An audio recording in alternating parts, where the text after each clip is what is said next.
Dear viewers, thank you for joining us. You are watching Open Horn of Africa. My guest today is Professor Anna Fitzgerald from Canada. She is the director of Besley School of International Affairs and a professor in Wilfrid Laurier University Political Science Department.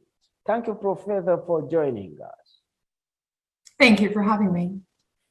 We are going to discuss draft bill of USA Congress, HR 6600.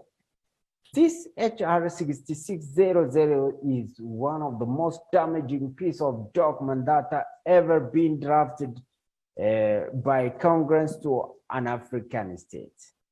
Tell us more about this draft bill.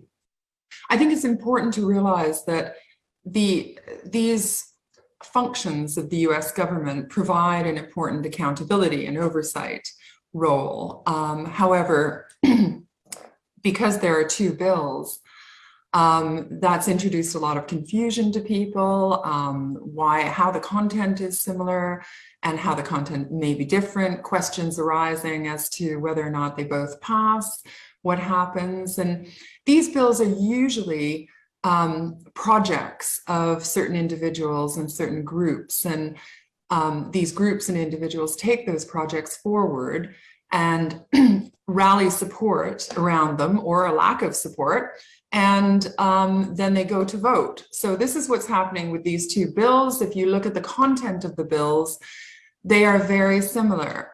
So if both bills were to pass, then there would probably be some reconciliation across them. Tell us the content of the bill.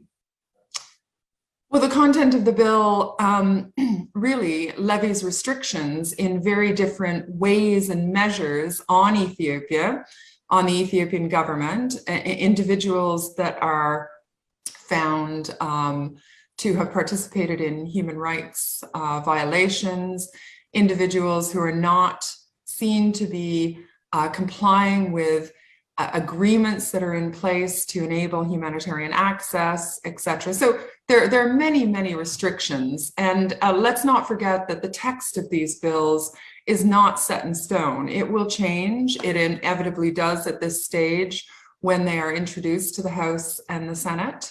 And so new content may be added, other content may be taken out. One could argue that the analysis underpinning both bills really has not been updated as well, not been updated to reflect the fact that the government of Ethiopia has actually responded positively to most of the requests from the international community and the United States in particular to withdraw according to a humanitarian ceasefire last June 2021, streamline the humanitarian logistics supply lines, reduce the state of emergency, which the government did do by 3 months. The government released political prisoners. It hosted a very positive and productive AU summit. So we've seen a lot of positive response from the government towards the many requests and the pressure to pursue peace initiatives that have been brought to Addis Ababa, and yet these bills seem to be at odds because they're the same text and the same assumptions underpinning them that were the case months ago. And I think the other reason why they have come about, irrespective of the progress on the ground towards peace, and irrespective of the fact that the bills don't really reflect the fact that there has been conflict ongoing in 3 regions and not just one, and that human rights violations have been committed in a very, very grave way across a wider conflict battle space. And, you know, I think certain individuals in the US political establishment took a very absolute position last year, even 12 months ago, concerning the conflict in northern Ethiopia. And these positions involved making fairly harsh statements on genocide and pushing for a domestic genocide designation, also levying blame at the feet of certain parties to the conflict and not others. And I think you see these same groups and individuals behind the thrust of these bills. So that's where we are now. We see a lot of progress in some ways on the ground. We see elements of the US political establishment making very positive statements towards that progress, and applauding the government and the Ethiopian people for its efforts. And yet we're seeing this very harsh thrust towards sanctions. So, you know, in my view, it's sending very mixed messages to the world about what the US intentions are for Ethiopia moving forward. Even in the face of some attack from TPLF in the Afar regional state, the Ethiopian government has essentially stopped military activity on the border of Tigray. Why this piece of document meets this reality on the ground? Yes, that's exactly why I brought up the fact that the content of the documents and the assumptions underpinning the proposals in the documents are, you know, really being exposed as flawed now. I mean, that you've brought up a very important point. That was another measure of good faith that the Ethiopian government pursued in efforts to try to bring about peace. It held back from crossing any regional border into Tigray with its forces. In fact, it didn't even deploy forces. I've done quite a bit of research over the last couple of months. And although there are ENDF forces in Amhara at the moment, they have not been in Afar. And, you know, that's really enabled the Tigrayan fighters to occupy 5 districts in the border area between Afar and Tigray. So these issues have not been taken into consideration. Having said that, we did hear a chorus of statements from various leaders across the international community last week, once the government declared a humanitarian truce. And in my view, that humanitarian truce was not enormously different from the position that it was already set following the pushing back of the TPLF fighters into Tigray. However, it had 2 distinct differences. One was the use of vernacular and terms. So the word truce was used instead of ceasefire, because ceasefire had already been used last June 2021. The other word that was used was indefinite. And so, you know, that brought about measures of hope, measures of good faith. I think the other major difference was that, you know, because we've seen some frustrated statements being issued from the regional government of Afar because of the reoccupation, it was a sign that the government was going to work together with the regional government of Afar and the regional government of Amhara to ensure that the provisions underpinning that humanitarian truce everyone would be compliant with them. And so they were the 2 major differences for me. But this notwithstanding, you're right, there was a reoccupation of TPLF forces into the 5 most northern regions of, or most northern districts of the Afar regional state. So the content has not been updated, nor has the analysis, nor have the underpinning assumptions that reflect the reality on the ground, I think, with these bills. And I think for that reason, if they are moving forward, one could expect some alterations in the detail or adaptations to the existing content, for better or for worse. What kinds of impact this action has on economy, on security of this country? Well, I think if you take security in the widest sense, I mean, economic security will be very deeply affected, and any impact to economic security and basic human security provisions like health security has an ongoing, like a knock-on impact to social security, the cohesion and unity of the country. It has a real ripple effect. So sanctions are never a passing fad. They linger. You need only to look at Sudan next door to see what years of sanctions have done to Sudan. I have many friends in Sudan, and they will tell me even today that they still feel under sanctions. The only way they can transfer money to the United States and elsewhere is through the very bureaucratic process and inflexible process of Western Union, which doesn't offer good rates and which leaves the country not able to be agile and innovative, which it needs to do arguably at the moment to pivot its economy. Some countries can mitigate against the short-term impact of sanctions if they have large stores of cash reserves. And this is not the case for Ethiopia. It was the case for a country like Russia when it had sanctions levied on it after it annexed the Crimea in 2014. But you know, let's not forget, this would come if the bills are passed on the back of the cessation of Ethiopia's membership from AGOA. So that affects both outgoing investment and imports that, exports from the country that were meant to bring about higher levels of hard currency and foreign exchange. And it would also impact on the foreign direct investment coming into Ethiopia, because under the Trump administration and the Biden administration, AGOA was used as a measure to try to encourage Ethio-Americans and Americans generally to invest in the country.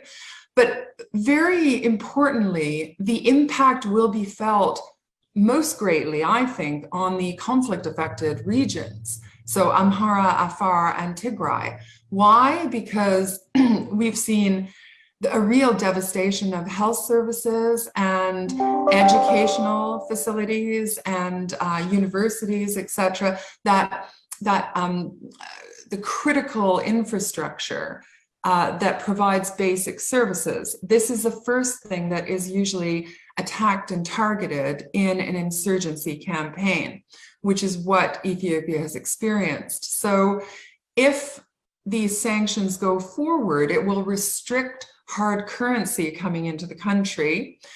Hard currency is necessary to source supplies to support infrastructure development. And so it would be very difficult de facto to revive the health sector and the educational sector in those conflict-affected countries. It will impact on the progress made by the Sustainable Development Goals over the years. It will impact, inflation will go up, it already has. Ethiopians will have to spend more to get less, but the government will have to spend more to get less as well. And, you know, usually when this happens in countries impacted by sanctions, they have to start borrowing from things like the pension funds of people. Financial transactions will be affected. So restrictions will be placed on probably remittances, and we can see a very strong lobbyist group pushing for this right now. And that will affect hard currency coming into the country too. Diaspora funding, restrictions placed on international credit cards, which are attached to international banks, which pay for things like flights to Lalibela, Barhadar, so regional flights, but also which pay for important things like medication, the surgeries of family members, etc. So, and sanctions always impact the bottom of the food chain more than anybody, right? They rarely target leaders, and they have devastating impacts. They linger on. The final thing I'll say about those sanctions is that there is a major provision that calls for an investigation, independent investigation into human rights violations in the conflict-affected regions. You know, how is this different from the proposed commission that's been set up by the UN Human Rights Council? Is what is being proposed a US-led team? If so, how would this move forward? And I think there's a key issue here that would impact on Ethiopia socially and psychologically, and that the country has built oversight measures and a more robust justice system over the last 5 to 8 years. And, you know, questioning the credibility of the justice sector, which international donors like the United States funded the reform of and helped rebuild, questioning the credibility of organizations like the Ethiopian Human Rights Commission.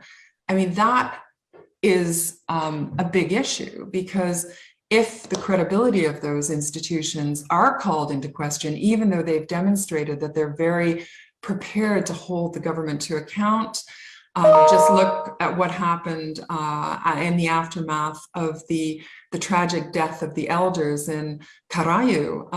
The Ethiopian Human Rights Commission was right on that and said, no, it wasn't the OLF that was responsible. It was the special forces from the regional government. So, you know, these are important oversight mechanisms for the country, and to have their credibility called into question would make those accountability measures and their reputation backslide and take years to redevelop that credibility.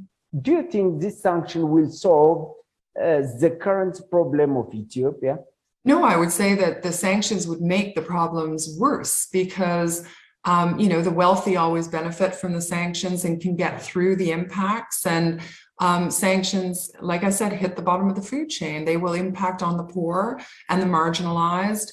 And there's a research shows that sanctions impact disproportionately on women, adolescents, and children the most. So they're just simply inviting social divisions to break out again. They're impacting the health security of the country because they wouldn't lend favorably to the revival of the health system. And if your country is not secure in terms of health, you don't have a healthy population, then you can't have an educated population. If you don't have an educated population, then you don't have the knowledge and skill sets to manage your national and natural resources. And if you cannot do that, then you become very vulnerable as a country. It opens up space for others to come in and do that for you.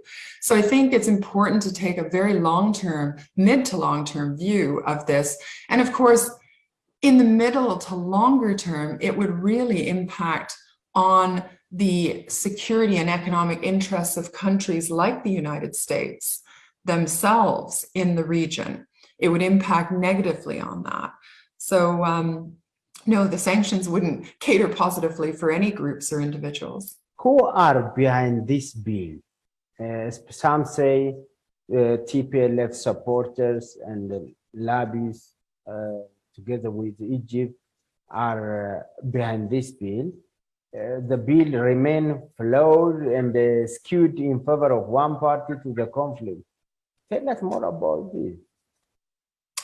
Well, I simply don't know those details. I mean, of course, there are suggestions being made, but you know, I'm a professor of political science, and I need hard evidence and facts and figures to make those propositions. So there are obviously individual senators and members of the House behind the pushing of these bills.